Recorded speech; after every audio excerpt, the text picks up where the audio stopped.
Pengenalan strategi penghematan. Berhari-hari saya ragu untuk menulis ini, takut dipersalahkan. Namun menyalakan sebuah lilin lebih baik daripada mengutuki kegelapan.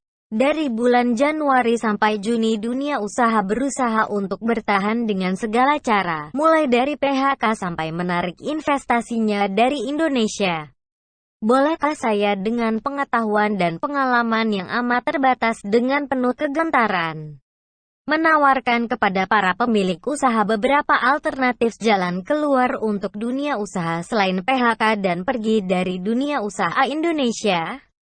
Dalam kelas manajemen strategi yang saya ajar di sebuah kampus swasta di Jakarta, saya memakai buku teks mengenai manajemen strategis dan kebijakan bisnis yang ditulis oleh Profesor Thomas Whelan, Profesor David Hunger, dan para profesor lainnya. Mereka menawarkan 3 buah strategi umum untuk sebuah perusahaan supaya dapat bertahan dalam persaingan bisnis jangka panjang, yaitu pertumbuhan, stabilitas, penghematan. Pada bagian pertama dan kedua, dengan bahasa yang seawam mungkin, saya akan membahas strategi penghematan yang sudah atau sedang dipertimbangkan oleh banyak manajer, direktur, dan pemilik usaha di Indonesia dan berbagai negara. Bagian berikutnya akan berisi masalah yang timbul ketika memilih strategi penghematan, apa saja sebabnya, apa yang diperlukan supaya strategi ini dapat dijalankan, dan berbagai pertimbangan masa depan.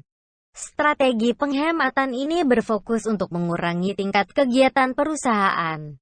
Strategi penghematan dipakai ketika posisi perusahaan lemah di satu atau bahkan seluruh bidang yang disebabkan oleh kinerja perusahaan yang buruk, atau ketika ekonomi dunia mengalami guncangan dahsyat seperti saat bencana COVID-19. Penandanya adalah sales anjlok, kerugian meningkat, kehilangan pangsa pasar, persediaan uang tunai menurun drastis, harga saham anjlok lebih dari 10%. Ada 6 substrategi dalam strategi penghematan yang mungkin diambil oleh perusahaan di Indonesia. Saya sungguh berharap keenamnya dapat digunakan dengan bijak oleh berbagai perusahaan di Indonesia dalam menghadapi situasi COVID-19, yaitu 1. Putar arah. 2. Menghambakan diri, jual total, jual sebagian, bangkrut, likuidasi. Strategi putar arah. Siapa saja yang gagal dan berhasil menggunakan strategi ini? Yang gagal, Sears toko serba ada, RIM telepon genggam BlackBerry, HSBC Bank, Borders buku dan musik. Yang berhasil, Starbucks tahun 2008, General Electric tahun 1981. Strategi ini menekankan perbaikan efisiensi dan efektivitas operasional ketika masalah perusahaan sudah merembet kemana-mana, tapi tidak kritis. Strategi ini cocok untuk perusahaan yang masih punya uang atau kemampuan untuk bertahan 6-12 bulan ke depan. Perusahaan yang lemah dalam industri yang sudah jenuh dapat memperbaiki kinerja dengan memotong biaya dan menjual aset. Industri yang jenuh ini dapat merupakan industri yang mulai ditinggalkan konsumen, terlalu banyak pesaingnya, atau terlalu kuno. Strategi ini mirip seperti diet supaya badan menjadi sehat kembali. Ada 3 tahap yang harus berjalan supaya perusahaan dapat bertahan: penyusutan, pengokohan, dan inovasi. Tahap pertama, penyusutan adalah seperti menghentikan pendarahan dari luka secepat mungkin sebelum korban kehabisan darah. Biasanya dilakukan dengan memperkecil ukuran perusahaan dan biaya. Misalnya Howard Stringer ketika menjadi CEO Sony Corp tahun 2005, dia segera menghilangkan 10.000 pekerjaan, bukan karyawan, menutup 11 dari 65 pabrik, dan menjual divisi bisnis alat elektronik yang tidak menguntungkan. Tahap kedua, pengokohan, adalah seperti mengencangkan baut dan mor yang hampir lepas dari ban mobil sementara mobilnya masih berjalan. Di tahap ini perusahaan harus membuat program restrukturisasi atau pengaturan ulang cara bisnis perusahaan, merampingkan perusahaan dengan cara memotong biaya yang tidak perlu, dan memastikan semua tugas dapat dipertanggungjawabkan biayanya. Tahap ini biasanya tahap yang paling menentukan apakah sebuah perusahaan dapat bertahan atau tidak.